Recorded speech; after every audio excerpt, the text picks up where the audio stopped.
The structural seeds of the mental health and addiction crisis facing Indigenous communities today was sown by policy frameworks. Under the 1876 Indian Act and successive amendments, Indigenous children were uprooted and placed in federally funded residential schools.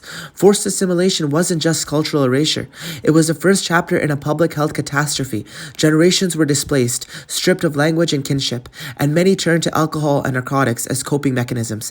Today, Indigenous youth experience substance use disorders at nearly 3 times the national average. This isn't a coincidence. It's a predictable outcome of colonial policy engineered to fracture community resilience. On-reserve health funding averages $2,300 per person annually, compared to $6,000 off-reserve. Despite Jordan's principle and non-insured health benefits programs, detox beds and culturally safe treatment, specifically for addictions, remain chronically under-resourced. In Vancouver's downtown east side or Winnipeg's inner city, Indigenous youth, displaced by housing precarity under the National Housing Strategy, are heavily overrepresented in overdose statistics. The Canadian Drugs and Substance Strategy touts harm reduction, yet only 58 supervised consumption sites operate nationwide, much under political controversy, and fewer than 10% offer Indigenous-specific programming. Mandatory minimum penalties still criminalize possession in certain provinces, funneling people into the justice system instead of the treatment that they need. Meanwhile, Bill C-92's Indigenous child welfare reforms lack the integrated mental health and addiction supports that are necessary, which continue to push youth from foster care into street gangs.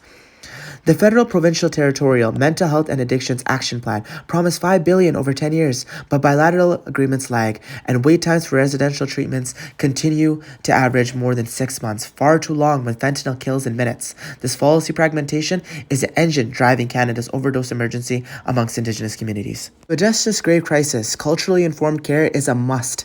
In many cases, when elders and clinicals apply two-eyed seeing, which blends Indigenous land-based therapies with evidence-based cognitive behavioral interventions, it reduces relapses by 30% in pilot evaluations. Yet funding control remains in provincial ministries and struggles under a 2% cap. True equity demands these full distinctions-based funding and jurisdictional realignment. The Truth and Reconciliation Commission calls to action 18 to 24 codify the blueprint for transformative change. Call 18 mandates elimination of health outcome gaps, requiring public health agencies to report annually on Indigenous addiction metrics. Number 19 sets binding targets to reduce substance use disorder prevalence and overdose mortality.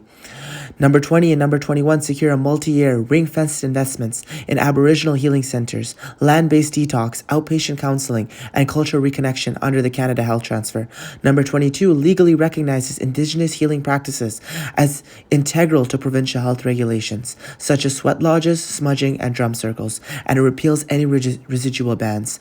Number 23 doubles Indigenous representation in mental health professions via the Aboriginal Health Human Resources Initiative, with targeted bursaries, streamlined credential recognition, and guaranteed clinical placements. Number 24 obligates every Canadian medical and nursing school to embed comprehensive curricula on the Indian Act, 60 Scoop, and intergenerational trauma, and UN DRIP compliance, ensuring each graduate grasps the structural roots of addictions.